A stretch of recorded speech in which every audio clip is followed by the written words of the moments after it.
Hi, I'm going to read another poem. It's a long poem that I wrote called The Heaven of Dreams. I also made into a book in 2008 when I still lived in Santa Fe. I hand painted the covers. That's a reproduction of a photo that I took in Scotland, actually, and you'll hear a little bit about that photo or the scene that I experienced in that photo towards the end of the poem. And I did it it's a Japanese style accordion. I've done a lot of books like this. I used to make a lot of handmade books and small editions with poems. A long time ago, have I mentioned this? I used to sell them in shops and galleries. I don't do that anymore. And the paper, I don't know if you could see it, but it's like a shimmering kind of a gold paper. I really enjoy the details in bookmaking, and I enjoy writing super long poems, which some people are not in favor of. I think because I guess the commercial thinking is that people don't have the attention span for it, but I don't care. I write long poems. My name is Lisa. Okay, this one's called The Heaven of Dreams. 1. You try and you try. You try to birth something of beauty through the misfortunes of a difficult marriage and its inevitable yet staggering ending. You try to bloom into this beauty, despite ferocious winds and high anxiety. Who you are in the essence. This love in the wake of so much change, this deep well of desire and belonging. The blues, greens, opals of dreamtime, the aqueous pools of memory, the hummingbirds and strange insects continually zinging, thrumming. Who you are in the essence.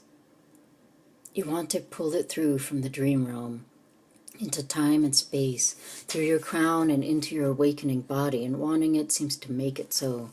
And so you begin to move towards this smooth opening, the soft warming of what you want just before it becomes real.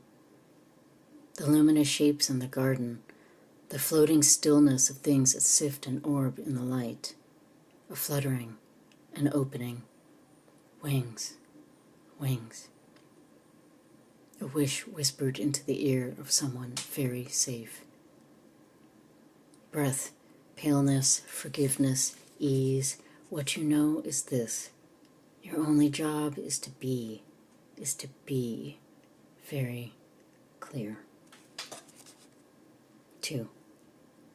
Though you pray for this continual soft opening of love and the wisdom of your dreams, unfurling as giant petals of light and radiance, I'm sorry, it just can't go on. At some point it comes, the riptide, the night terrors, the relapse into a lurching fear, night after night without sleep, flashbacks of things that cannot be talked about, jokes that fall flat in mid-air. No breath, no paleness, only shuddering and ghostly winds, only teeth chattering and a voice, oh no, not this again. A friend calls to ask how it goes. It can only be described as this. Waves of fear, waves of love, waves of fear, waves of love. Right now your night boat is on the verge of capsizing. Bitter roses, dust and grief, all there is you trying to pass through the mythical, primordial eye of a needle, the alchemy of self being born of self.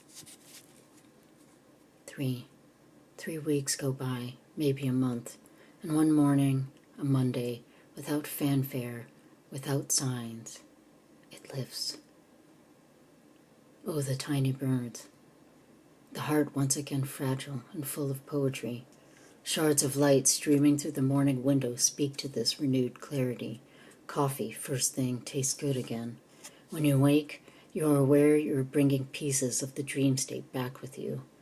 You know this because in your mouth there is wild honey and the orb of light around a flower in love with its momentary state of being.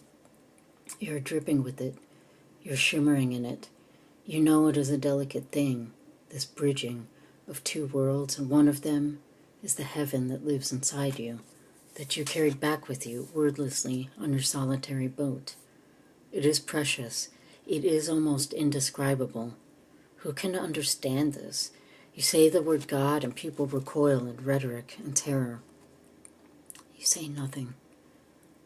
You go to lunch with friends, some nice people from New York, and all throughout the conversation, this feeling is spilling out from you, swooning inside you, a coil unwinding. You sit at the metal table and you eat your chicken sandwich with chipotle aioli, and you talk and talk. But all the while you are being pulled towards this sweet honey and light, which is merely the aftertaste of the knowing that last night you had your heart lit up all at once, like a torch in the winter darkness, and all the lost pieces of you gathered like the sudden discovery of white swans floating on the black water of a hidden bay, a congregation of burning stars. Your heart is still smoldering from the memory of it. You are blooming into love right at the very table, and you are too embarrassed to admit you want to drop everything and leave everyone and run to it. 4.